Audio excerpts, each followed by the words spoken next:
44페이지 펴줬네. 문학책. 문학은 좀 편하게 들으세요. 들으시면 소설의 3요소 혹시 기억나세요? 소설의 3요소? 주제 뭐야? 구성 또 문체가 소설의 3요소입니다. 주제, 구성, 문체 이런 거 뭐 시간 안 나옵니다. 문체는 스타일, 글 쓰는 스타일. 니네 소설 많이 안 봐서 모르겠지만 소설 많이 보다 보면 읽기만 해도 어떤 스타일의 글을 쓰는지 좀 보이거든요. 그다음 소설 구성의 3요소가 뭐예요? 인물, 사건, 배경이야. 인물, 사건, 배경. 그럼 구성이라는 건 결국 이제 인물, 사건은 곧 갈등이잖아. 인물, 사건, 배경을 어떻게 배열할 건지가 구성인데,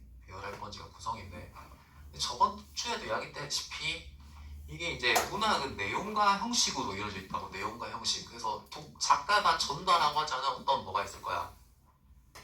내용이 있을 거야. 이 내용을 전달하기 위해서 작가가 인물, 사건, 배경들을 형식적으로 다 만들어내는 거죠. 인물, 사건, 배경, 문체를 다 구성해서 만들어내는 거죠. 그래서 이런 형식을 통해서 어떤 내용을 전달하는 게 문학 아니야? 독자가 다 인물 만들어내고 갈등도 만들어내고 배경도 창조하고 그걸 배열하고 특정한 스타일로 내용을 전달하는 게 문학 아니야? 그러면 이제 우리가 어떤 문학 작품을 분석한다는 건 그 작품의 형식을 파악하고 어떤 형식으로 어떤 내용을 전달하고 있구나 이런 걸 파악하는 게 문학입니다. 그래서 이제 구성에 대해서 조금만 읽어볼게요. 그 44페이지 보면 일단 소설의 구성 단계는 시험에 안 나옵니다. 이거 다 알죠? 발단, 전개, 위기, 절정, 결말이고 얘는 갈등에 따라서 나누는 거야. 갈등에 따라서. 자, 45페이지 오른쪽에 보세요. 복선 동그라미 중간에 복선. 자, 복선도 다 배웠지. 복선은 뭐야? 앞으로 일어날 일을 뭐 해주는 장치? 암시해주는 게 복선이야. 앞으로 일어날 일을 암시해주는 게 복선이고, 우리가 이제 어떤 소설에서 복선이 하는 역할은 뭐냐면 이 복선을 통해서 이제 소설에서 개연성을 부여하거든요. 소설에 있어가지고 개연성을 부여합니다. 개연성이 뭐예요? 있을 뭐예요? 야, 소설의 가장 중요한 특징은 뭐야? 빨리 이야기해. 허구지. 근데 허구지만 무슨 성 있는 이야기여야 돼? 개연성. 그러니까 사실성은 아니야. 사실성은 아니고 허구성은 있지만 무슨 성은 있어야 돼요? 있을 법한 일이어야 되죠. 소설은 그 전체는 허구적인 이야기지만 막상 읽었을 때 정말 현실에 이런 일이 있을 법해야 되잖아. 그래서 있을 법한 일이라는 게 이제 무슨 성이라고? 개연성이고, 이 개연성을 부여해주는 장치가 뭐라고? 복선이라고. 개연성을 부여해주는 장치가 복선이야. 그러니까 중간중간에 복선을 깔아줘야지 뭐 할 법한 일이 된다고. 있을 법한 일이 된다고. 이래 생각해봐. 이게 이제 개연성이 부족한 드라마를 우리가 뭐라고 해요? 개연성이 부족한 드라마를 막장 드라마라고 하잖아. 막장 드라마. 막장 드라마가 왜 개연성이 부족한데? 복선을 안 깔아서 그렇다니까. 복선을 안 깔아서. 아니 갑자기 드라마 보고 있는데 떡 먹다가 목이 막혀서 죽어. 갑자기 복선도 앞에 안 깔아주고 갑자기 죽으니까 그게 갑자기 이게 점 하나 찍고 다시 나타나가지고 새로운 사람이 돼. 무슨 성이 부족한 거야? 개연성. 근데 이거는 뭘 안 깔아줘서 그렇다고? 복선. 그래서 항상 소설도 그렇지만 중간중간에 복선을 쌓아가면서 결말을 향해 가야지 개연성이 부여가 되는 거야. 복선 이런 거 있잖아. 해치웠나?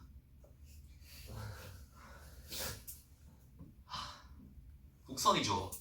죽었겠어요. 살아있잖아 마마. 이 나중에 전쟁 났는데 5년 뒤에 중국이랑 대만이랑 전쟁하거든요. 5년 뒤에. 이 그때 군대 있을 때쯤 아니야. 니 참전하겠지. 참전했는데 옆에 놈이 이렇게 자기 애인 사진 보여주면서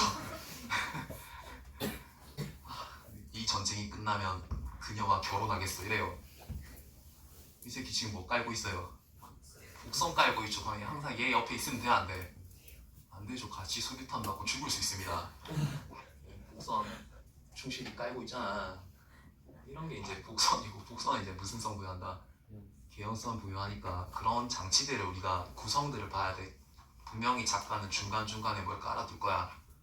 곡선을 깔아서 개연성을 부여할 거야. 맞아? 그다음 밑에 45페이지 맨 밑에 자 구성의 유형에서 중심 사건의 가지수에 따라서 자 네모쳐가 이거는 시험에 나오는 단일 구성 사건이 몇 개만 있으면 하나나 있으면 그냥 단일 구성이고 당연히 뒤에 넘겨서 사건이 여러 개가 등장한 거예요. 복합 구성이에요. 복합 구성. 우리 드라마는 대부분 무슨 구성이야? 복합 구성이잖아. 여러 가지 사건 등장하잖아. 등장인물도 여러 명인 거 맞죠? 그 다음에 사건의 배열 순서에 따라서 자 평면적 구성과 뭐가 있어요? 입체적 구성. 자 평면적 구성과 입체적 구성이 있는데 자, 지금 이거는 좀 잘 들으세요. 이게 이제 니네 중학교 때 아마 순행적 구성이 있고 그다음 시간 순서 현재에서 과거로 가는 거야. 이것이 동백꽃 배우면서 다 했지. 그래서 니네 고등학교 시험도 똑같이 역순행적 구성 소설이 나오면 반드시 나오는 내신 문제가 뭐야? 고등학교에서 역순행적 구성 소설 나오면 반드시 나오는 문제.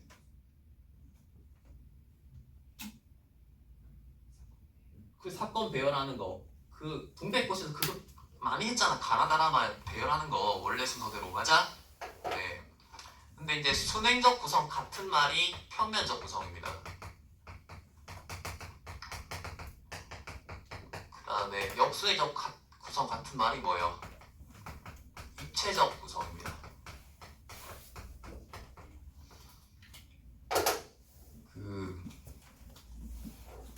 우리가 소설에서 소설 풀다 보면 모의고사 같은 거 풀다 보면 평면적이란 말을 쓸 때가 있고 입체적이란 말을 쓸 때가 있거든요. 근데 이제 복잡하게 생각하지 말고 평면적이라는 건 말 그대로 평면, 평범하다는 거예요. 평면적이란 말 나오면 뭐 하다고 생각하면 돼요? 평범하다 생각하면 돼. 그럼 입체적이란 말 등장하면 무슨 적이지 않다? 평범하지 않다는 겁니다. 그래서 평면적이라는 건 평범하게 시간 순서대로 흘러가는 거고 시간 순서가 계속 뒤바뀌면 평범하지 않은 거 아니야. 그럴 땐 우리가 무슨 적이란 말 쓴다고? 아니 무슨 적이란 표현? 입체적이란 표현 쓴다고. 그래서 이게 니네 나중에 이거 옛날에 배운 사람 있을 건데 인물도 두 가지 있죠. 무슨적 인물이 있고 소설에는 평면적 인물이 있고 또 입체적 인물이 있잖아. 그냥 복잡하게 생각하지 말고 야 평면적 인물은 어떤 인물이야? 평범한 거. 입체적 인물은 평범하지 않다는 건 얘는 성격이 딱 하나밖에 없으면 평면적이야. 근데 성격이 다양하게 드러나면 무슨 적인 인물? 입체적인 인물이에요. 성격이 중간에 바뀐다거나 하면은 입체적인 인물이에요. 이 평면적 인물이야, 입체적 인물이야. 되게 입체적인. 보통 현실의 인간은 되게 무슨 적이에요? 입체적이잖아. 이 입체적이야? 진짜? 저도 입체적이거든요. 지금은 착해 보이지만 키보드랑 마우스만 잡으면 워리어가 되거든요. 그래서 이제 막 니네 이거 영화 본 사람 1987 영화 본 사람 들어봐. 와, 아무도 없어? 예? 학교에서 볼 사람 학교에 뭐 영화를 봐야 돼야 되지. 아무도 없어요? 거기 보면 막 1987 이거 민주화 영화잖아. 여기 보면 막 빨갱이 때려잡는 안기부 직원 그러니까 빨갱이 딸을 때려잡는 이제 안기부 고위직 공무원이 나오거든. 안기부 고위직 공무원이 나오는데 그래서 막 대학생들 때려잡는 거야. 대학생 막 때려잡는데 무조건 빨갱이로 몰아가지고 그러니까 되게 악인으로 나와요. 막 악인적인 측면만 보여주면 얘는 되게 무슨 적이야? 평면적이야. 근데 나중에 이게 어떤 장면 나오냐면 이게 그 김윤석 배우 맞나? 그 타짜 그 아기 배우 누구야? 하여튼 그 사람 이제 왜 이렇게 빨갱이들을 때려잡게 됐는지에 대한 어떤 과거 사연 나오거든요.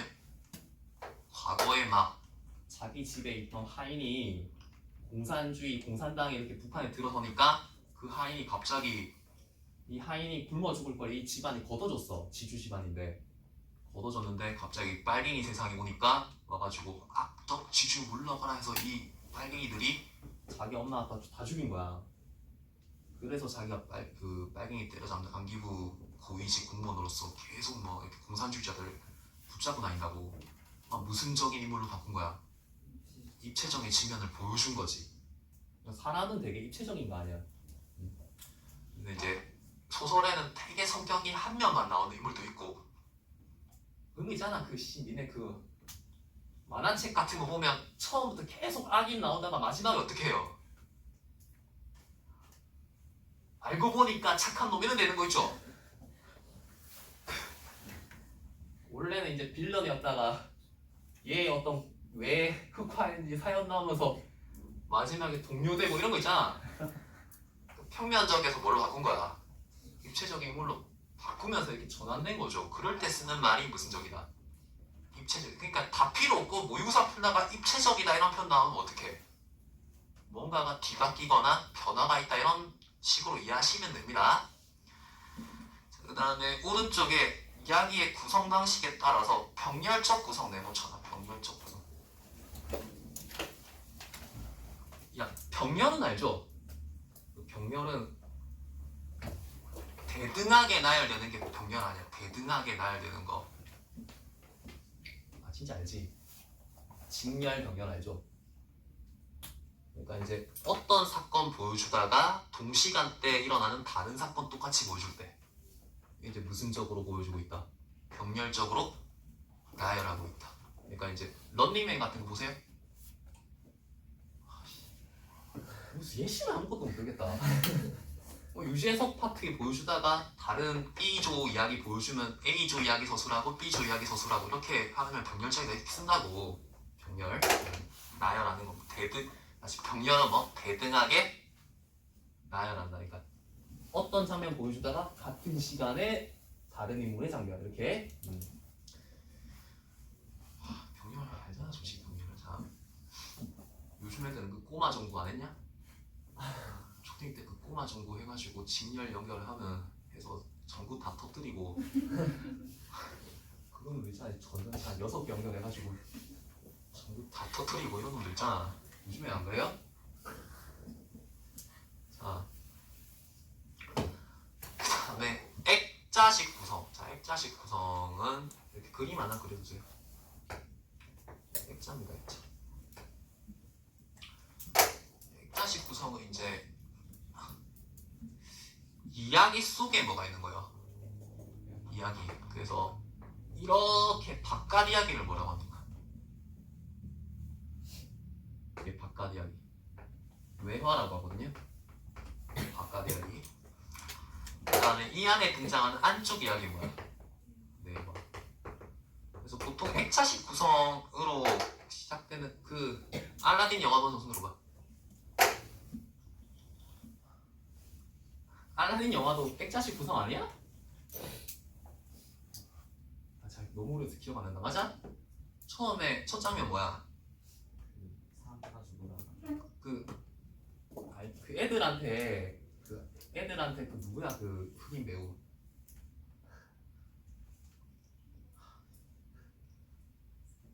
윌 스미스가 이렇게 처음에 배에서 등장해가지고 애들한테 이야기해 주잖아. 그러면서 이야기 속으로 들어가잖아.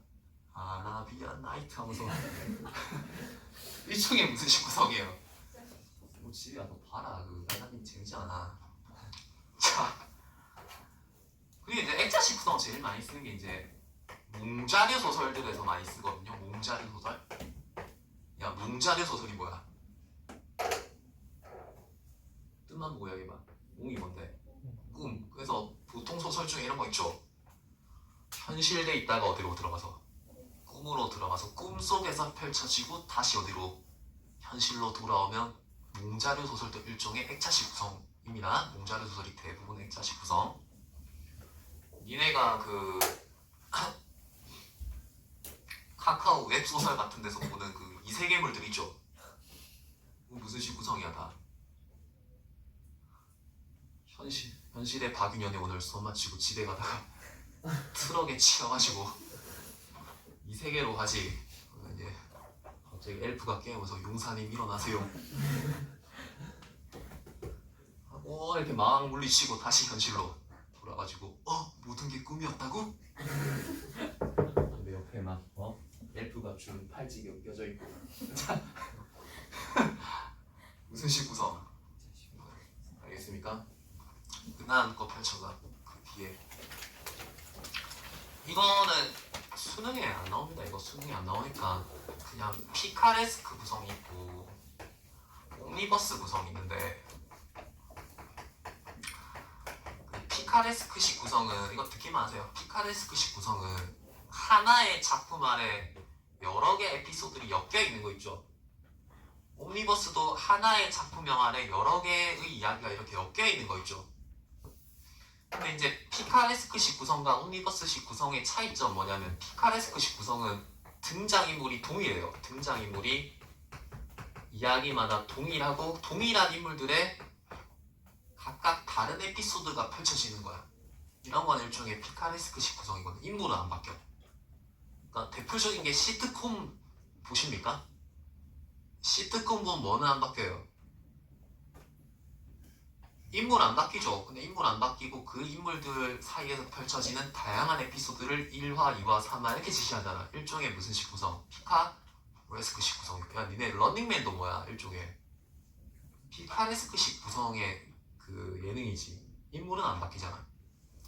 근데 매 에피소드마다 등장인물이 바뀌면 뭐예요?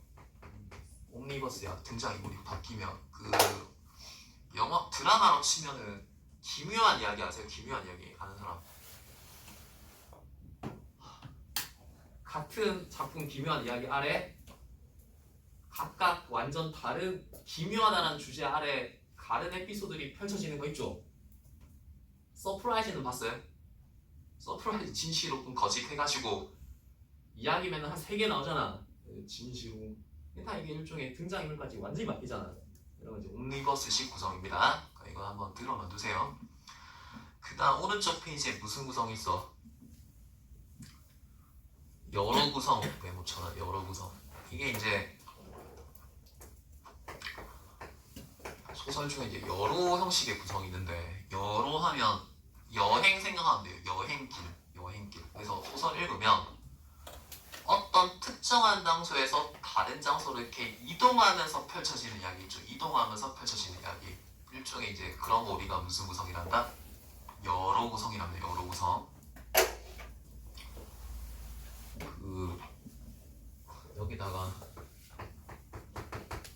이런 여러 구성 중에 이런 경우 있거든요. 원점 회귀형 여러 구성 있거든요. 원점 회귀형 여러 구성. 여행을 가는데 출발했던 곳으로 다시 뭐 한다는 거예요. 원점으로 다시 돌아오는 구성은 또 여러 구성 중에서도 원점 회귀형 여러 구성이랍니다. 원점 회귀형 여러 구성.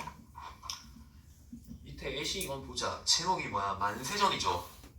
만세가 대한독립 만세 아세요? 언제야? 네, 그러니까 일제강점기 때 대한독립 만세를 외쳤던 날 3월 1일 몇 년도? 1919년 3일절 3월 1일 전에 있었던 이야기 이런 거예요. 나는 아내가 위독하다는 정보를 받고 동경에서 출발해요. 야 그러면 어디서 출발했다고? 도쿄 일본에서 출발해서 일본 유학생입니다. 하간에서 배를 타고 가다 배 안에 목욕탕에서 조선인을 깔보는 일본인들에게 분노한다. 나는 이후 부산에 내려 거리를 떠돌다 술집에서 조선을 떠나 일본으로 가겠다 여자 이야기를 듣고 불쾌하고 김천에 내려 형님을 만나지만 첩을 두고 있는 형님과 언쟁을 벌인다. 나는 대전에서 기차가 잠시 머무는 동안 밧줄에 묶여 끌려가는 젊은 여인을 보며 조선의 현실을 무덤이라고 생각한다. 서울에 도착한 아내는 죽고 나는 무덤에서 벗어난다는 생각으로 동경으로 출발한다. 무슨 구성이야? 원전 회귀형 여러 구성이죠. 이렇게 계속 이동하면서 펼쳐지는 에피소드 맞지? 그 다음에 전의 형식도 펼쳐져. 전의 형식. 이것도 이제 출판사 따라서 전의 형식 내는 그럴 수도 있는데 전이 나오면 그 어떤 인물의 행적을 기록합니다. 어떤 인물의 행적을 막 나열해. 어떤 인물에 있었던 일들 나열하고 뒤에다가 평가를 덧붙입니다. 평가를 덧붙여요. 그 인물에 대한 어떤 논평. 정말 뭐 어떤 인물이고 훌륭한 인물이고 이런 논평을 덧붙이면 전의 양식이랍니다. 전의 형식. 행적 기록하고 거기다가 뭐 붙인다? 그 인물에 대한 평가를 덧붙인 형태의 소설이 있거든요. 일단 한번 들어만 두세요.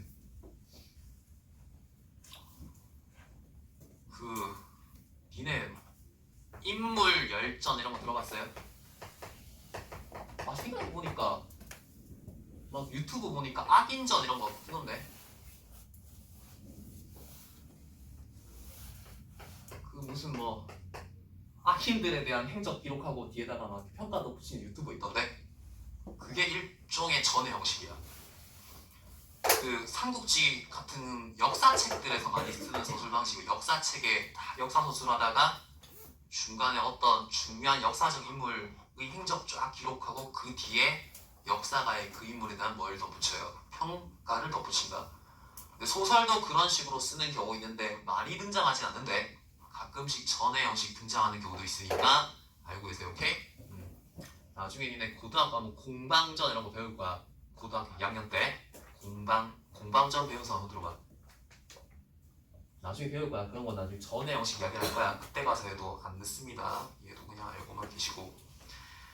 자, 이거 소설 하나 좀 읽어볼게요. 소설 하나 연습하면서 어떤 식의 구성을 쓰고 있는지 한번 파악해 봅시다. 186페이지 펴세요. 186페이지.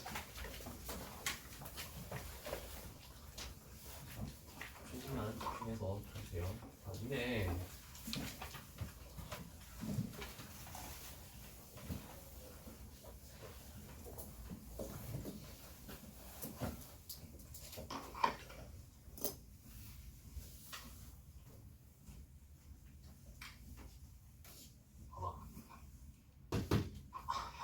문학은 결국 내용과 형식인데 어떤 독자가 이런 형식들을 구성할 때는 그냥 막 적겠어요? 아니면 엄청 치밀하게 구성하겠어요?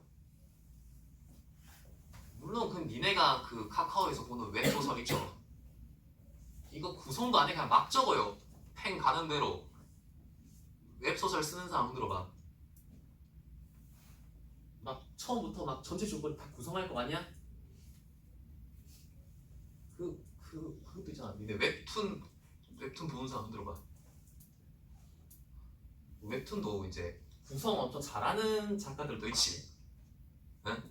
근데 웹툰 중에 이렇게 처음부터 구성 다 안 해놓고 막 연재하다가 떡밥 뿌리다가 수습 못하는 애들 있어 없어?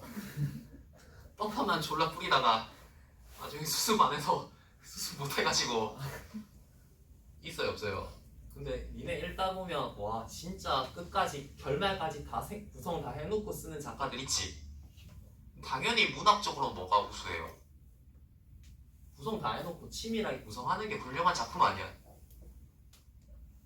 아 이게 니네 본적 강철의 연금술사 보잖아. 강철의 연금술사.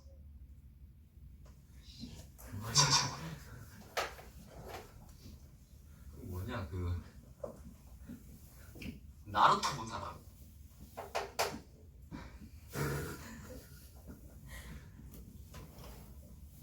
야 만화책 안 보냐?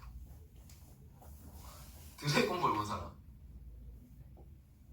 드래곤볼이든 뭐 하여튼 이게 처음부터 끝까지 이렇게 줄거리 다 구성 안 해놓고 쓰면은 중간에 막 파워 인플레이션 돼가지고 수습 못하고 이런 거 많이 봤어 안 봤어? 됐다? 그래서 이제 제가 하고 싶은 말은 소설을 볼 때 당연히 여기는 문학적으로 훌륭한 작품들이 나올 거 아니야? 그래서 이 소설에 있는 치밀하게 짜여진 구성을 핵심적으로 보라고. 아, 이런 식으로 인물들을 구성하고 있구나. 이런 걸 잘 보라고. 자, 한번 읽어볼게요. 자, 186페이지의 제목이 뭐야? 메밀꽃 피무려. 읽어본 사람 손들어. 읽어본 사람. 2명 있어요? 2명? 다른 학생들 안 읽어봤어요? 초반부는 좀 읽어봤잖아. 초반부는 그 한컴 타자. 한컴 타자. 야, 이거 한컴 타자 쳐봤어 안 쳐봤어? 네가 끝까지 못 가서 다 못 읽어본 거지. 애시당초의 여름장이랑 글러서 이거 하는 거. 자, 읽어보자. 이지러는 졌으나. 자, 이 이효석 작가의 문체상 특징이 뭐냐면 묘사를 엄청 예쁘게, 묘사를 엄청 비유를 써서 엄청 멋지게 하거든요. 보름을 갓 지난 달은 부드러운 빛을 흐붓이 흘리고 있다. 달밤입니다. 대화까지는 70리의 밤길. 대화 네모해봐. 그러면 지금 어디로 가는 길이에요? 대화로 가는 밤길이야. 몇 리? 70리를 가야 돼. 고개를 둘이나 넘고 개울을 하나 건너고 벌판과 산길을 걸어야 한다. 고개 하나, 2개 넘고 뭐까지 지나가네요. 개울까지 하나 지나가야 돼. 근데 이게 왜 대화로 가냐면 난 줄거리 좀 설명해 줄게. 여기 등장하는 인물이 3명이 등장하거든요. 허생원과 조선달이라는 인물과 세원선달 이런 거는 호칭이 호칭. 직책 뭐 이런 거 동이 이렇게 등장하는데 이 3명의 직업이 장돌뱅이입니다. 장돌뱅이. 얘들아, 장돌뱅이가 뭐야? 그 3일자, 5일자 이런 거 있죠. 장이 서는 곳마다 돌아다니면서 뭐하는 사람들. 물건 파는 장돌뱅이들이야. 이해되세요? 장돌뱅이. 그러니까 그래서 이제 대화로 가는 이유가 뭐겠냐? 대화에 이제 뭐가 들어설 테니까 장이 들어설 테니까 대화장으로 가는 길이야. 오케이? 이 3명이서 같이 동행을 한다고. 달밤에 길은 지금 긴 산허리에 걸려있다. 밤중을 지난 무렵인지 죽은 듯이 고요한 속에서 짐승 같은 달의 숨소리가 손에 잡힐 듯이 들리며. 묘사가 멋지지 않나요? 짐승 같은 달의 숨소리가 손에 잡힐 듯이 들리며. 멋지지 않아? 표현 멋있어. 그만큼 이 밤에 이 밤 배경이 어떻다는 거예요. 되게 고요한 거 아니야? 감정이 해봐. 야, 밤에 산에 가본 사람 혼자서 산에 올라가 본 사람 아무도 없어? 밤에 혼자서 산에 가봐. 브러쉬 하나 들고 졸라 조용해요. 부스럭 소리 나면 바로 잘 들려. 막 달의 숨소리가 들릴 것 같은 그 숨 막히는 긴장감.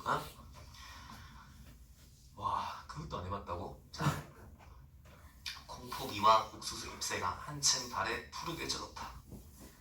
산허리는 온통 메밀밭이어서 피기 시작한 꽃이 소금을 뿌리듯이 흐붓한 달빛에 숨이 막힐 지경이다. 붉은 대궁이 향기같이 애잔하고 나귀들의 걸음도 시원한. 당나귀 같이 간다고. 길이 좁은 까닭에 3사람은 나귀를 타고 외줄로 늘어섰다. 자, 미줄거나. 자, 이렇게 가는데 좁은 길로 들어선 거야. 좁은 길로 이렇게 들어섰는데 대열이 이제 1열로 간다고. 1열로 가는데 맨 앞에 허생원 있고 뒤에 조선달 있고 마지막에 동이가 와요. 동이. 이런 걸로 겁니다. 여기서 이제 미리 이야기해주면 이 허생원과 조선다는 되게 나이가 많아. 되게 장돌뱅이 생활 몇십 년 한 사람이고 동희는 젊은 장돌뱅이에요. 이제 젊은 장돌뱅이에요. 근데 이제 동희가 맨 뒤에 갑니다. 읽어볼게. 방울 소리가 시원스럽게 딸랑딸랑 메밀밖으로 흘러간다. 앞장선 허생원의 이야기 소리는 꽁무니에 선 동희에게는 확 적히는 안 들렸으나 그는 그대로 개운한 제멋에 적적하지는 않았다. 자, 이렇게 일렬로 가니까 지금 허생원이 하는 이야기를 얘만 듣고 누구에게까지는 안 들려요. 동희에게까지는 지금 안 들리는 상황이야. 둘이서만 이야기를 한다고. 읽어볼게. 이제 허생원 이야기합니다. 이게 이제 소설 다 읽어보면 뭐냐면 허생원이 이제 이렇게 같이 길을 걸으면서 매일 같은 이야기를 계속하거든요. 같은 이야기를 자기 과거 이야기를 해요. 과거 이야기. 근데 이제 밑에 읽어볼게. 니네 있잖아. 이게 니네 친구나 어른 중에서도 했던 이야기 계속하는 사람 있어요? 없어요? 했던 이야기 계속하는 사람이 그런 사람 있잖아. 어른 항상 노인들 자기 리즈 시절 이야기 자기 전성기 때 이야기 있잖아. 계속 하잖아. 들었는데도. 약간 그런 스타일이야. 밑에 장선 꼭 이런 날 밤이었네. 과거 몇십 년 전 이야기입니다. 객주집 토방이란 무더워서 잠이 들어야지. 잠이 안 와서 밤중은 돼서 혼자 일어나 개울가에 목욕하러 나갔지. 봉평 공모천하. 봉평은 자 엄청 몇십 년 전에 20년 전에 이제 봉평이라는 곳에 이제 그때도 장돌뱅이 하고 있었을 거 아니야? 봉평이라는 곳에 과거에 있었던 이야기네요. 봉평장에서. 봉평은 지금이나 그제나 마찬가지지. 보이는 곳마다 메밀밭이어서 개울가가 어디 없이 하얀 꽃이야. 돌밭에 벗어도 좋을 것을 달이 너무도 밝은 까닭에 옷을 벗으러 물방앗간으로 들어가지 않았다. 이상한 일도 많지. 거기서 난데없는 성서방네 처녀와 마주쳤단 말이네. 봉평서야 제일 가는 일색. 가장 아름다운 여자였단 말이에요. 자, 얘가 과거에 허생원 리즈 시절 이야기야. 허생원이 이 봉평장에 갔을 때 밤에 잠이 안 와서 이렇게 개울가에 목욕하러 왔는데 달이 너무 밝아서 어디로 들어갔다고? 물방앗간으로 들어갔다고. 근데 들어가니까 거기 가니까 갑자기 누가 있는 거야? 누가 있는 거야? 서방네 처녀를 만난 거예요. 성서방네 처녀. 이게 이제 이런 뜻입니다. 성서방의 딸이란 뜻이야. 딸. 여자, 예쁜 여자가 이게 물방앗간에 있는 거야. 팔자에 있었나 보지. 이건 이제 조선달에서 합니다. 조선달은 되게 성격이 좋아서 맞장구를 잘 쳐줘요. 들은 이야기인데도 막 처음 듣는 것처럼 있죠. 네? 아무렴 하고 응답하면서 말벌이나 아낀 듯이 한참이나 담배를 빨 뿐이었다.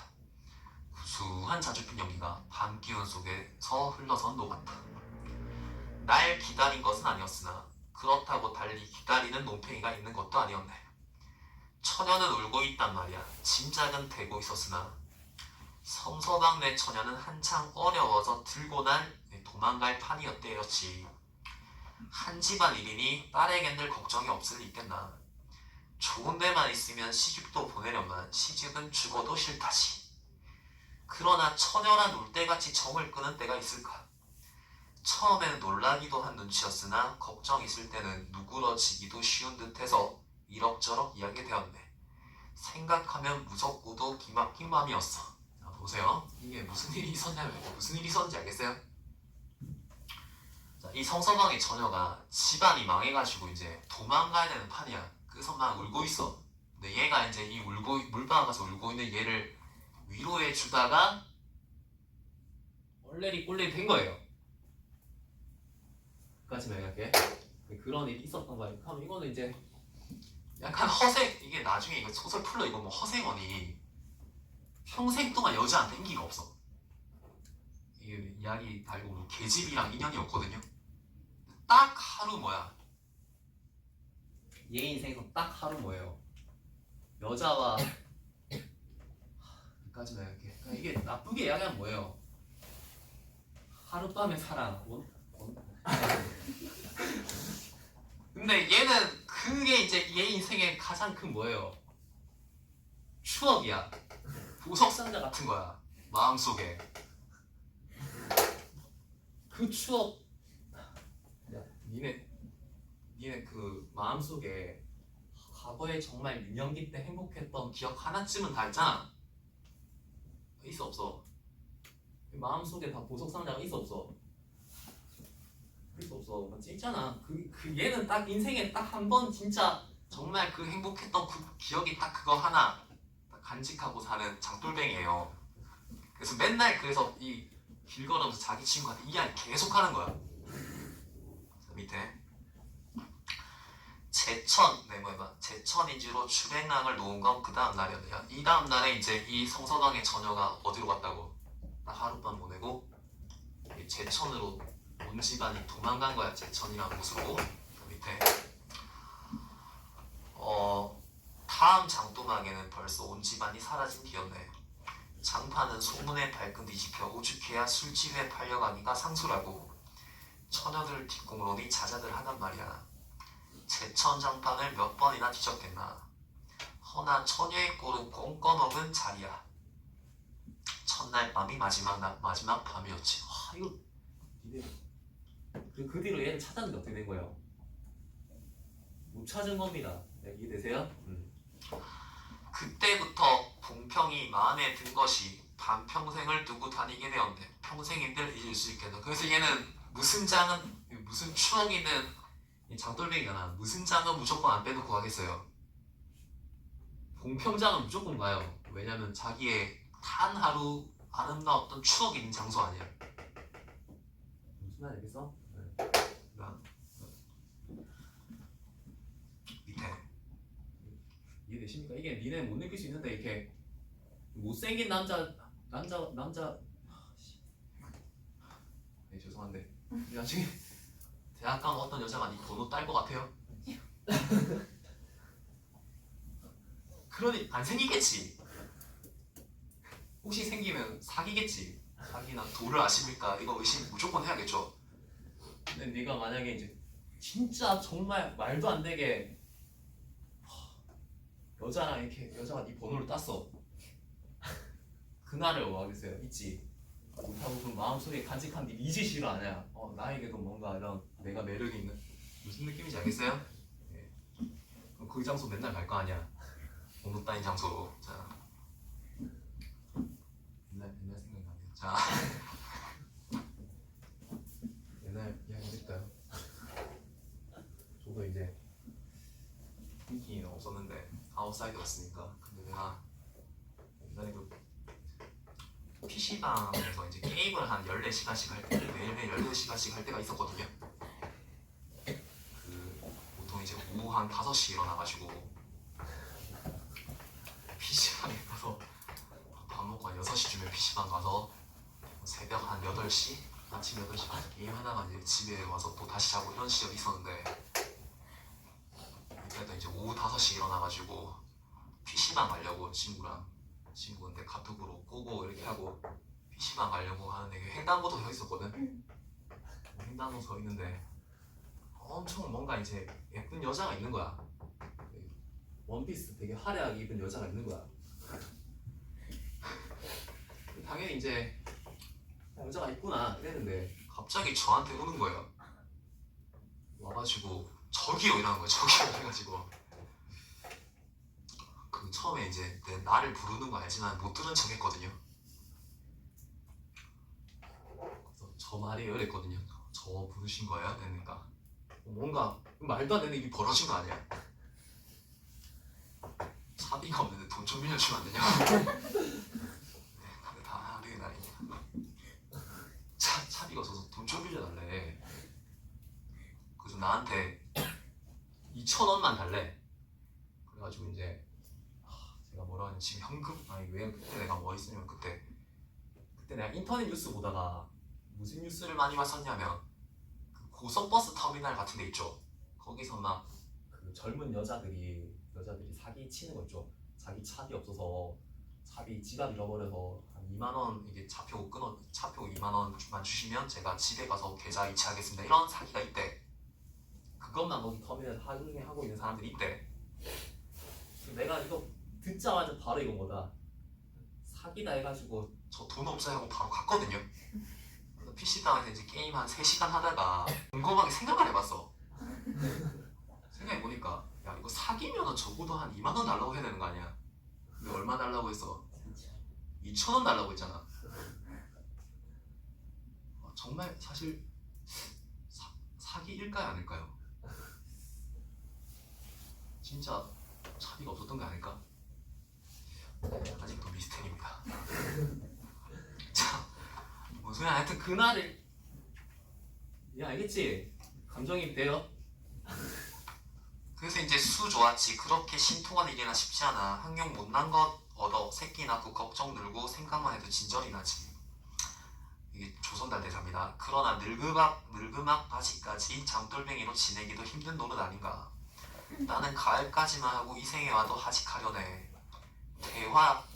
대화장이죠. 대화쯤에 조그만 전방 가게나 하나 버리고 식구들을 부르겠어.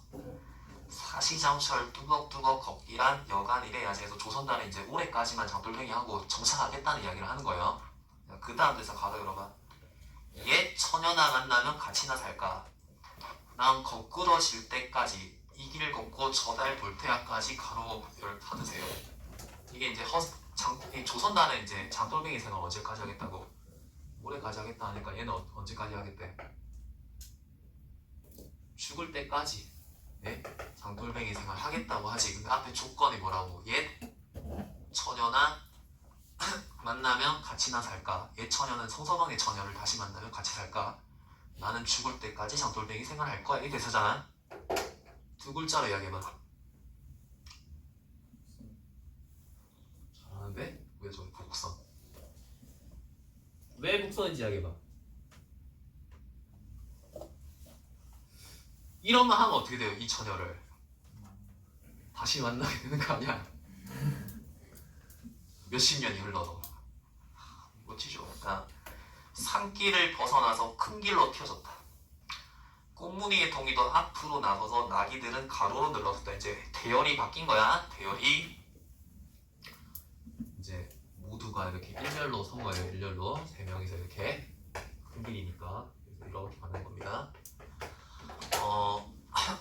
그다음 밑에 총각도 젊겠다. 지금이 한창 시절이었다. 충주집에서는 그만 실수를 해서 그 꼴이 되었으나 섭게 생각 말게. 이게 허생은 했는 말인데 이게 그 전에 무슨 일이 있었냐면 동이는 젊다고 했잖아. 동이가 이게 허생원이 이게 충주집이라는 이제 주막집 주모가 있어요. 그 충주집한테 이제 허생원이 이렇게 충주집 이 주막집 주모를 마음에 두고 있었는데 동이는 젊잖아. 동이가 이 충주집 주모한테 수작을 부리는 거야. 그러니까 막 개수작을 부리는 거예요. 허생원이 열받아가지고 가서 동이 뺨을 때리거든요. 자기가 이렇게 좋아하는 여자한테 얘가 대시를 하니까 젊은 애가 뺨을 때리면서 패드립까지 쳐요. 패드립까지. 이놈도 애미 애비 있겠지 하면서 뺨을 때려요. 그래서 거기에 대한 지금 뭐 하는 거야? 사과를 하는 거야. 네, 너무 서럽게 생각하지 마라. 천만에요. 되려 부끄러워요. 계집이란 지금 웬 제격인가요? 자나깨나 어머니 생각뿐인 왜요? 해가지고 얘도 이제 사과를 받아주는 거죠. 허생원의 이야기로 실심의 끝이라 동의 여전은 한푼 수그러진 것이었다.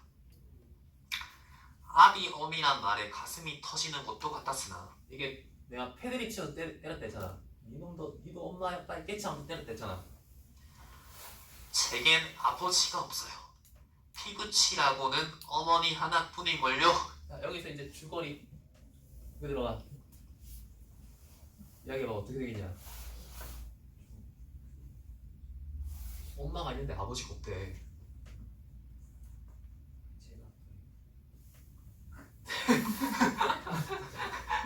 느낌 왔어요? 근데 밑에 돌아가셨나요? 하니까 뭐래요? 당초부터 없어요. 그런 법이 세상에. 생원과 선달이 야단스럽게 껄껄대고 있으니 동인은 정색하고 우길 수밖에 없었다. 부끄러워서 말하지 않으려 했으나 정말이에요. 제천촌에서 아까 제천으로 넘어갔대잖아. 달도 차지 않은 아이를 낳고 어머니는 집을 쫓겨났죠. 무슨 이야기나 그러기 때문에 지금까지 아버지 얼굴도 본 적 없고 고장도 모르고 지내와요. 그다음 고개로 갑니다. 고개가 앞에 놓인 까닭에 세 사람은 나귀를 내렸다. 둔덕은 험하고 입을 벌리기도 대근하여 이야기는 한동안 끊겼다. 나귀는 건듯한 미끄러졌다. 허생어는 숨이 차 몇 번이고 다리를 쉬지 않으면 안 되었다. 고개를 넘을 때마다 나이가 알렸다. 동이 같은 젊은 축이 그지없이 부러웠다. 땀이 등을 한바탕 쭉 씻어내렸다. 자, 고개 너머는 바로 개울이었다. 장마에 흘러 버린 널다리가 아직도 걸리지 않은 채로 있는 까닭에 벗고 건너야 되었다. 고이를 벗어 띠로 등에 얽어매고 반 벌거숭이의 무수강스러운 꼴로 물속에 뛰어들었다. 금방 땀을 흘린 비였으나 반물은 뼈를 찔렀다. 그래, 대체 기르긴 누가 기르고 어머니는 하는 수 없이 새아버지 의부를 얻어 술장수를 시작했죠. 술이 고줄해서 의부라고 전 망나니 완전 망나니예요. 철 들어서부터 맞기 시작한 거지 하른들 편한 날이 있었을까. 어머니는 말리다가 체이고 맞고 칼부림 당하다니 이 집골이 뭐겠소. 18살 때부터 집을 뛰어나와서 이 짓이죠. 총각나세론 섬이 묻어나는 생각이 듣고 보니 딱한 시대라고 하고 물은 깊어 허리까지 채웠다. 속물살도 어지간히 센 데다가 발에 채이는 돌멩이도 미끄러워 금시에 훔칠 듯 하였다. 나귀와 조선단은 재빨리 건넜으나 동이는 허생원을 붙드느라고 두 사람은 훨씬 떨어졌다. 자, 이제 대열이 바뀝니다. 자, 여기 개울이 있는데 이 개울을 누구는 이제 먼저 건넌 거예요. 조선단은 건넜지. 그다음에 이제 누구는 뒤처진 거야. 허생원과 동이는 이렇게 뒤처진 거야. 이렇게 바뀐 대열에서 자, 허생원이 뭐래요? 모친의 친정은 원래부터 제천이었던가 하는데 갑자기 동이가 대답을 웬걸요? 시원스리 말은 안 해주나 봉평이라는 것만 들었죠. 자, 이 말 듣는 순간 어떻게 돼요? 갑자기 여기서 이제 전구가 켜지는 거지 머릿속에. 그러니까 엄마가 제천에 지금 살고 있는데 원래 어디 사람이었다고? 봉평 사람이었다. 이거는 좀 단서가 어때? 좀 치명적이잖아.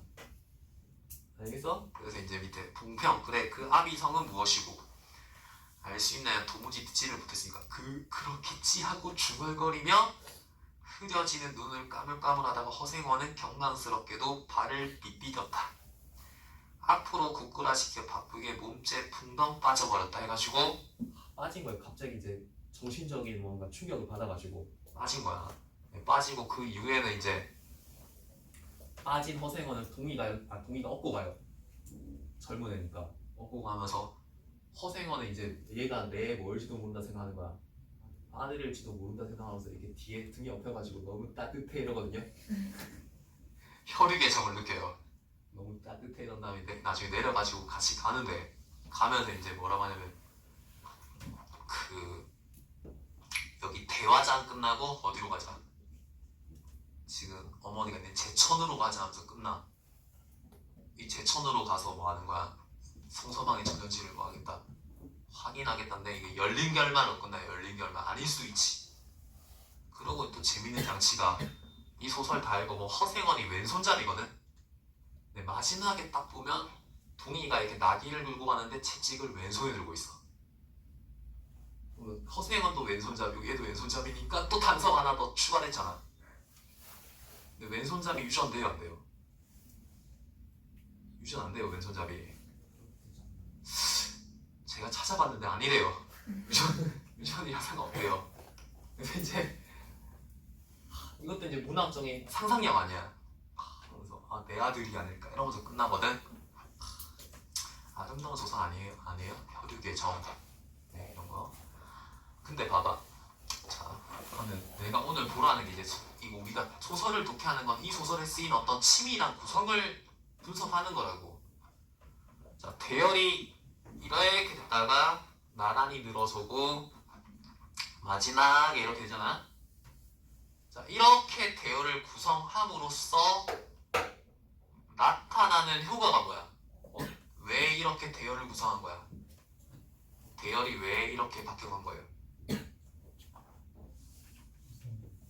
관계를 표현하는 허생원과 허생원과 동의의 관계를 표현하려고 그 말도 되는데 다른 말 해봐.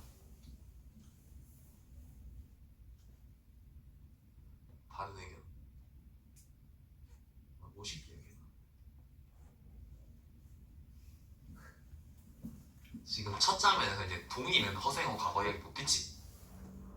그 다음에 같이 이야기 공유하다가 마지막에 이제 허생원 동의해서 결정적인 증거를 누구만 듣게 돼요?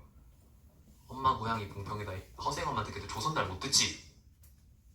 이렇게 됨으로써 동의가 허생원의 아들일지도 모른다는 걸 누구만 알게 돼요? 허생원만 알게 되잖아. 만약에 이 허생원만 지금 누구 내 아들일지도 모른다는 생각을 하게 되는 장치를 이렇게 대열을 통해서 구성한 거 아니야? 야, 만약에 동의가 이때 이야기 들었어봐. 이야기 듣다가 뭐라고 할까요? Father? 아니 동의가 허생원 과거 이야기를 지금 들으면 여기 들어버리면 뭐가 돼? 빠져 하면서 끝나잖아 소설이. 여기서 이제 조선다리 이야기 같이 여기서 개울에서 같이 들었으면 어떻게 돼? 야 이거 네 아들 아니야? 그래서 이제 소설 맛이 어때요? 확 사라지잖아 예술성이. 선생님 누구만 생각하는 거야? 허생원만. 근데 아직까지는 이제 결정적인 증거는 없잖아. 열린 결말로 이제 다 끝내면서 아름답게 끝나거든요.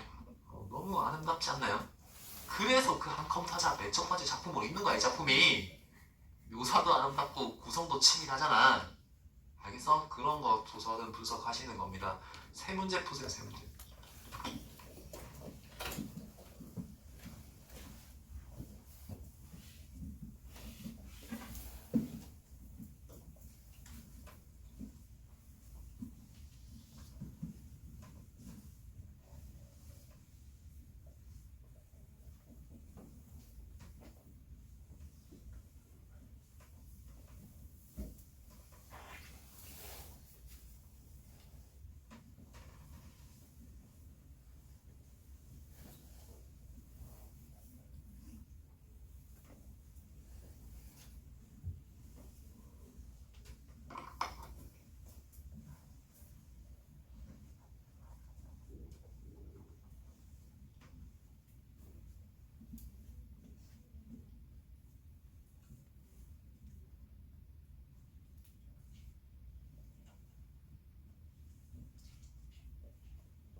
별로 안 어렵죠 문제는.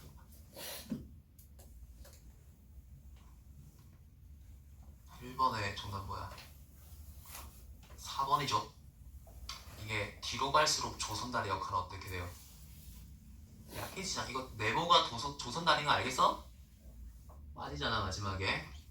2번의 정답은 수직적으로 이동하며 하고 정착의 이유를 발견하게 되는 다음의 공간은 개울입니다. 개울에서 알게 되잖아요.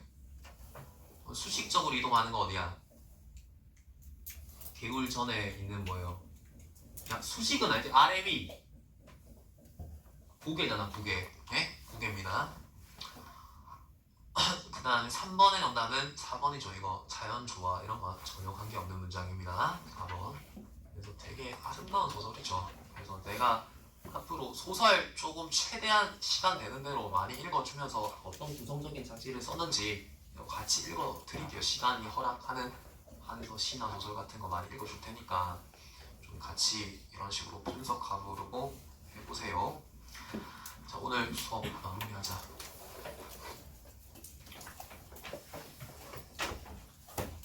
두 번째가 과제 2가지가 그 문법 연습 문제 있죠. 94문제인가 아마 그럴 거야. 이거 이번 주 모의고사 없으니까